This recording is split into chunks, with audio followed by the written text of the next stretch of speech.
Good afternoon and welcome everybody, and thank you all for coming. My name is Klaus Mielich and I'm the director of the Montgomery Fellows Program here at Dartmouth. Since 1977, the Montgomery Fellows Program has brought more than 230 public intellectuals, scholars, writers, artists, musicians, performers, and politicians to Hanover to enrich the educational mission of Dartmouth and to give students, faculty, and the entire Dartmouth community the opportunity to meet the most distinguished individuals from all fields of human endeavor. As you can imagine, it is not easy for a head of a state to come to Dartmouth for an entire term. Madam President, we are deeply honored that you accepted our invitation to come to Dartmouth as a Montgomery Fellow, which is only possible because you just finished your term in office as the fourth President of the Republic of Kosovo. I would like to congratulate you on behalf of the entire Dartmouth community on the tremendous success of your presidency.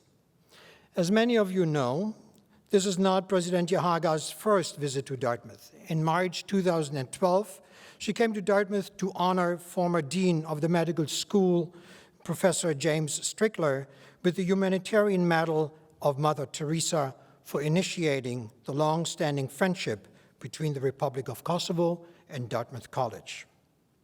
This relationship reaches back to the mid-1990s when physicians from the Dartmouth Medical School worked with Kosovars to provide critical care in war-torn areas to create a setup for medical exchanges that in the meantime have turned into a broad variety of cooperations, including both students and faculty across campus, from the Dartmouth Institute of Health Policy and Clinical Practice via the Tuck School to GRID, the Gender Research Institute here at Dartmouth. Due to the long-standing relationship between your country, Madam President, and Dartmouth, many in our community followed closely Kosovo's enormous accomplishments during your time in office. It has often been said that you and your advisors and staff represented a new generation of political leaders in your country. And indeed, your ongoing insistence on Kosovo's self-determination and your tenacity in the enforcement of democratic principles have already become the hallmark of your presidency. Many here today still remember your speech in March 2012 when you talked here at the Moore Theater about your country's challenges and successes in state-building processes, which gave us a detailed insight into Kosovo's obstacles and accomplishments following the nation's war of independence 17 years ago. Having witnessed the tragic assault on women during the war in Kosovo, women's rights within the broader context of gender politics at large have become a pivotal aspect, if not the pivotal aspect, of President Jahjaga's insistence on democratic values. Her talk today, entitled Women's Empowerment, Women's Leadership, will focus on the nexus between women's political participation and processes of democratization. In her talk, President Jahjaga will also touch upon a documentary that we will screen on Tuesday, August 2nd at 4:30 in the Life Science Building 100. After the documentary, then, you will have the opportunity to discuss with Mrs. Jahjaga the historical and political background and repercussions of this interesting documentary. And finally, we will also have a Q&A session after President Jahjaga's talk today.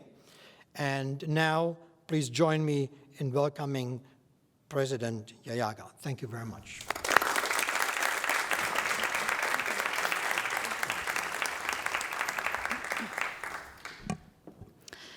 Good afternoon to everyone, and thank you all for this very warm welcome. Thank you, Dr. Klaus Mielich, for the kind introduction. It's been a real pleasure to meet you and to be hosted by you as a Montgomery Fellow at the Dartmouth College. It is great to be back in Dartmouth and to start this 2-month reflection into my time as the president of Kosovo and my country, Kosovo. Its future and how that future relates to the rest of the world. What must be undone or done differently? What remains to be done? And as I'm deeply confident we all have a role to play in what our countries and our communities and what they have the potential to become. Take the time to shape what my contribution would be for Kosovo and the future of the region. And yes, I too am trying to figure out that million-dollar question. Always, when I address audiences that are unfamiliar with Kosovo, it is very important for me to point out that Kosovo is no longer a war-torn country. And since 2008, it's an independent state. It's Europe's youngest state. In the past 8 years, we have strengthened our sovereignty, our democratic institutions, our representative of the parliamentary democracy that we have built. We have learned that democracy is complex, that building an inclusive society will always be an ambition and a work in progress.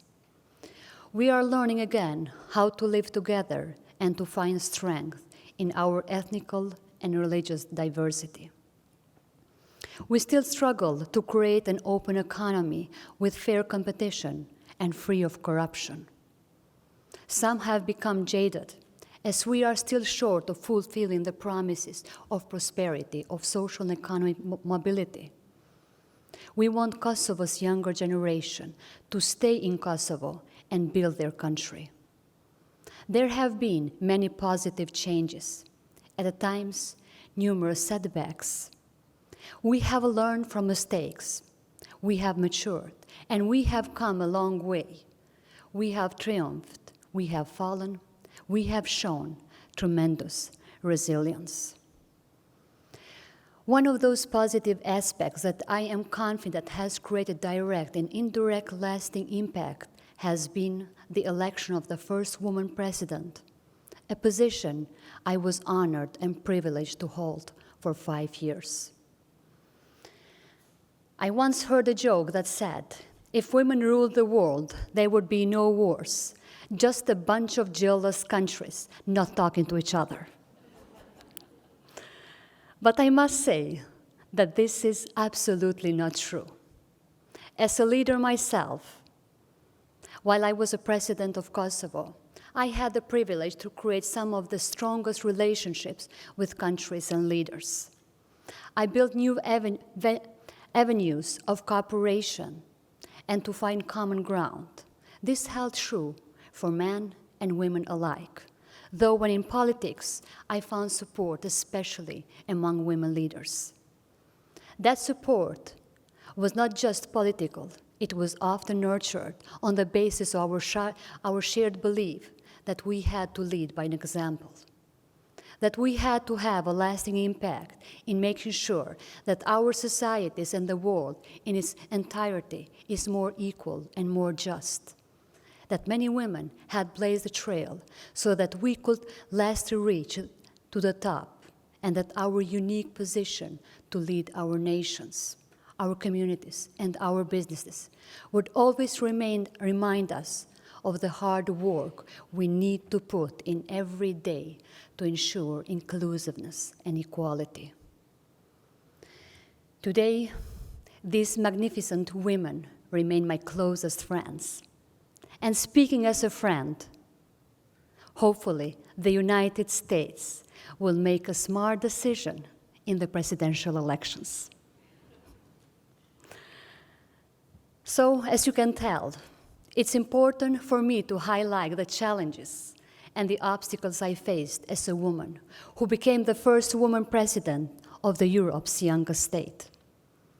But not only do I want to talk about myself, I also want to talk about the problems and difficulties most women in my country face on a daily basis at home, at work, and in the society at large.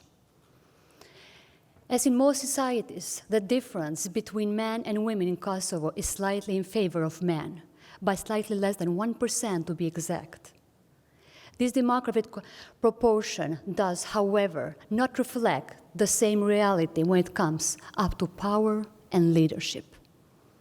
Women are, unfortunately, still stigmatized in the Kosovo traditional society, where men are still expected to lead and women to follow. And as many of you know, these perceptions do not change overnight because these roles are deeply ingrained and enforced in our identities. These perceptions were bound to impact also the way I would be judged as the president. Would I be decisive enough? Would I be strong enough? Or serious enough?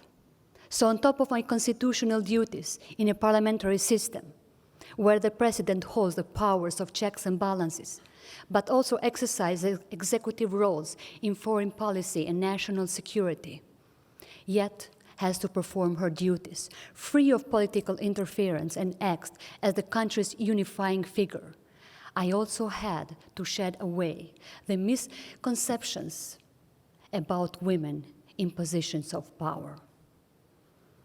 My appointment as president was skeptically viewed by conservative power holders, but it gave hope to the others, especially to the marginalized groups in Kosovo who had been voiceless for far too long. And on my shoulders, I felt the heavy weight of the women of Kosovo who had inspired me all my life and had been the reason for our resilience as a society and as a country. The pressure was high, and so were the expectations. When I took office in 2011, Kosovo was going through political, social, and economic crisis. The former president stepped down after he was found in breach of the Constitution. Foreign observers had concluded that the ensuing election were marred by industrial theft. The following election of the president by the parliament had not met the legal parameters, and the newly elected president had to step down just a month after the vote. It was in these dramatic moments, when Kosovo was in a state of flux, the political class and its institutions having lost their credibility, that I was asked to serve my country as the bipartisan candidate that would help Kosovo transition out of this limbo. My task was to unify the divided, include those left out, and reach out to those who has been forgotten. While my life has been politicized due to the tragic turns of war and carnage in Kosovo and the rest of the former Yugoslavia, I have vivid memories of watching the news broadcast every night since age 5. I had never harbored political ambitions or at any time thought of seeking public office, but I always wanted to contribute to the establishment of Kosovo's institutions. Having seen the world that my parents built for me shared overnight and living most of my childhood and young adulthood deprived of any sense of the security, I wanted to contribute to making Kosovo safe, a country of the rule of law, so crucial, so key in building prosperous and free societies. I joined the police force following my law studies and rose to the rank of general and deputy director in less than a decade. The call to serve my country as the consensual president was life-changing, and I had no expectation that I would be otherwise. I had no illusion it would be tough, just as I had no doubt in answering that call to service. Because while I may have not walked the corridors of politics, I was led by a set of values that promoted modesty, learned from mistakes, and committed to the inclusiveness. I had come in peace, and it was peace, reconciliation, and dialogue at all levels and corners of our society that I was determined to promote. And I had a glass ceiling to break. In Kosovo, we not only break it, We did not only crack it, we broke it. Luckily, the number of Kosovo women who are taking the lead in politics, economics, education, and other areas in the public and private sector has increased over the last years. But as we know, real change takes time. Yet, it has become clearer than ever that the need to empower women is incredibly high. As a matter of fact, Kosovo women have always been courageous fighters, and they have played a crucial role in the state-building process, both during the civilian resistance and during the post-conflict recovery. They are the silent heroes of our struggle for freedom and independence.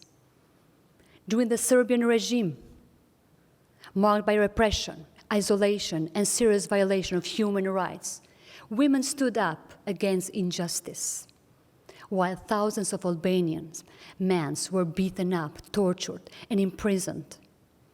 Women organized themselves and oftentimes took to the streets to peacefully raise their voice against the inhumanities committed by the Serbian oppression, aiming to save their fathers, brothers, husbands, and sons.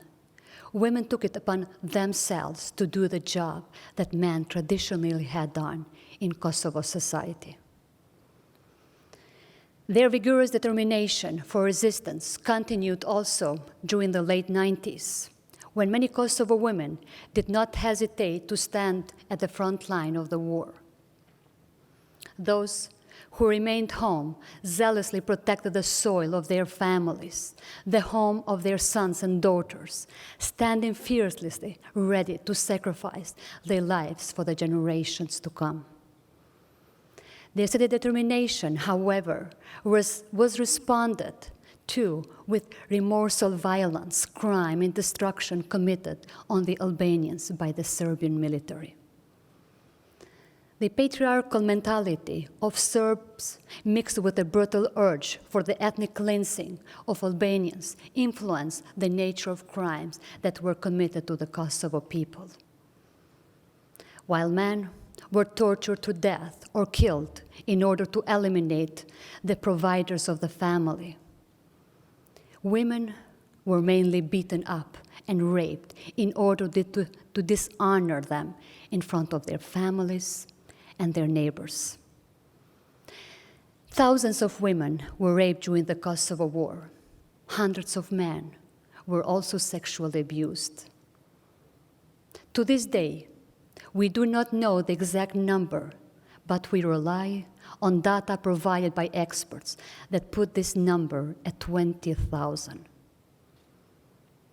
And yet, Kosovo women became victims after the war. No space was given to them to tell their stories. No efforts was made to bring their perpetrators to justice. And no opportunity was given to them to overcome their trauma. The liberty others enjoyed after 1999 became their personal prison, where they mistakenly took responsibility for what had happened to them.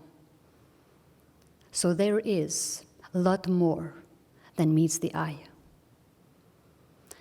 As a Kosovo Albanian and later as a police officer who helped build the Kosovo police force, I knew of these horrific crimes committed against women in Kosovo. I had read of the mother who could not bear to tell anyone that her daughter was raped long after she was found drowned in the family well. With a systematic campaign of rape unleashed during Kosovo's war, the Serbian security forces intended to continue the war long after it ended, to leave behind a society scared, scarred, ashamed, and deeply broken. A society unable to speak about what happened to its women. I also know of the tireless efforts of women activists who have dedicated their lives to helping survivors of rape however they choose to deal with their trauma. These activists were the pillars on which the survivors of the sexual violence leaned for over a decade.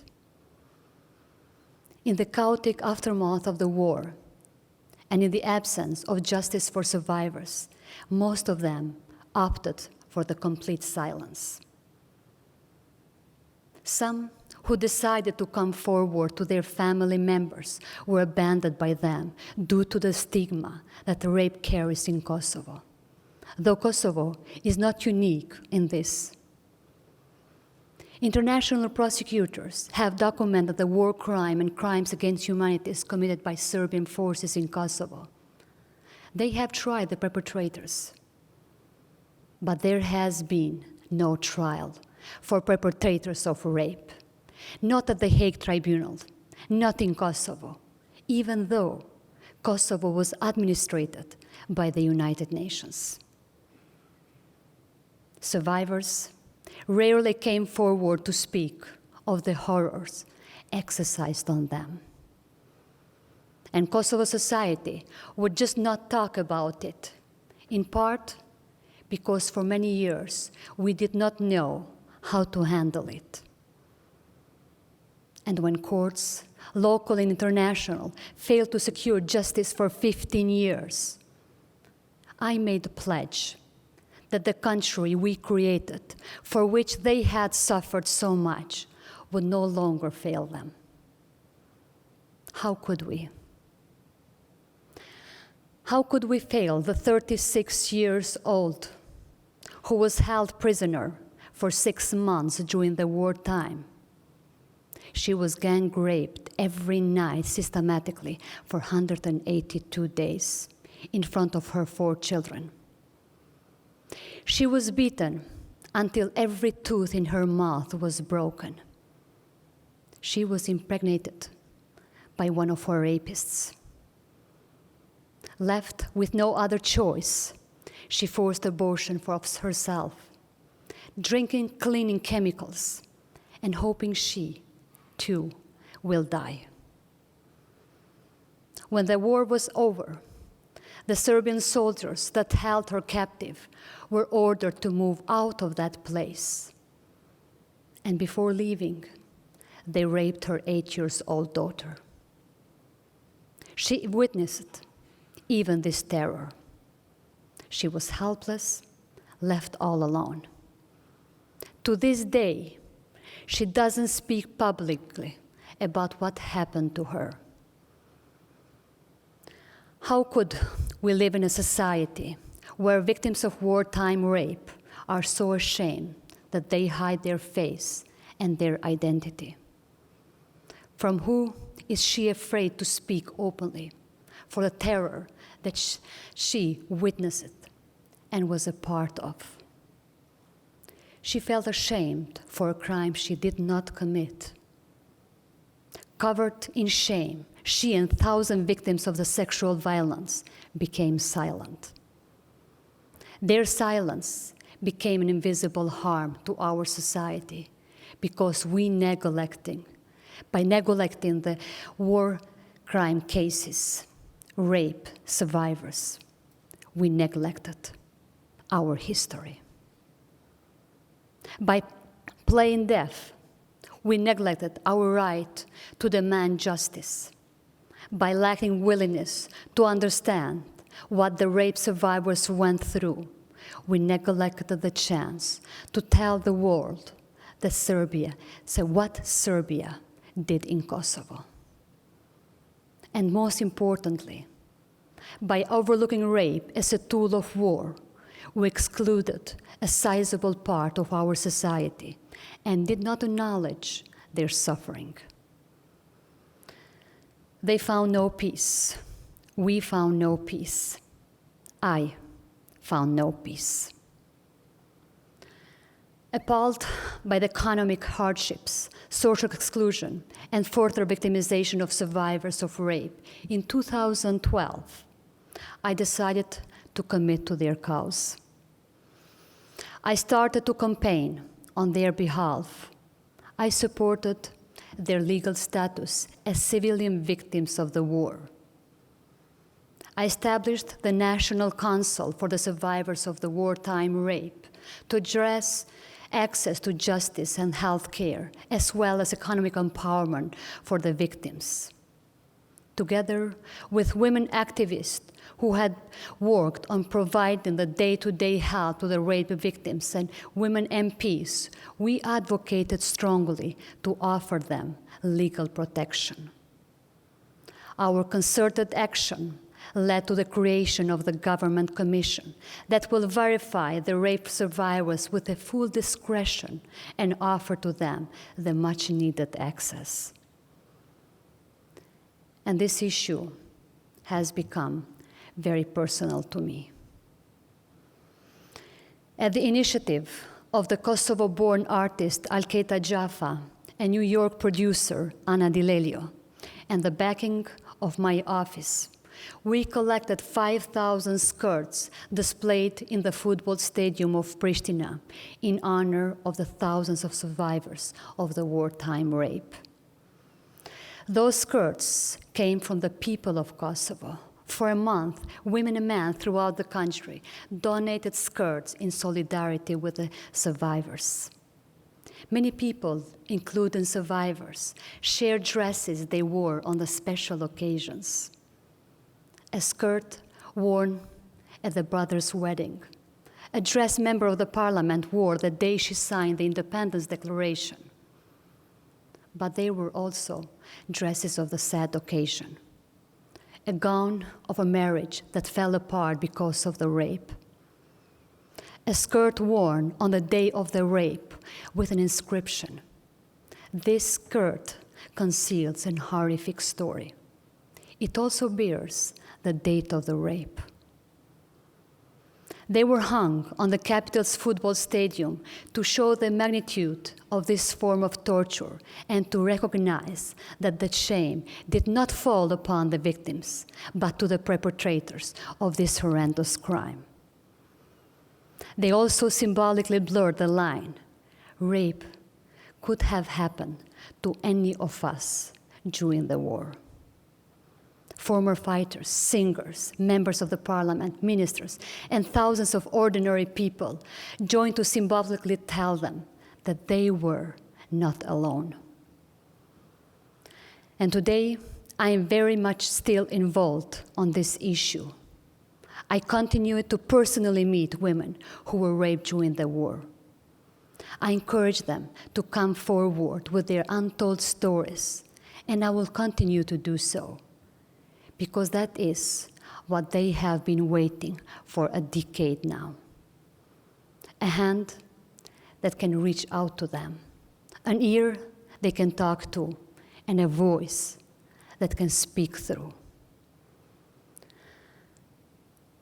My dear ladies and gentlemen, my country has gone through a rough path, rebuilding everything from ground up. In all these heartbreaking stories, I also witnessed the courage of the young girls and women who, despite everything, have found the strength to rebuild their lives. Women of my country need to continue to empower themselves. They needed to speak up for themselves. They broke barriers and borders, persistent to let their voices be heard and their talent be seen. I couldn't be prouder. My country not only has experienced unspeakable violence, it has also experienced isolation.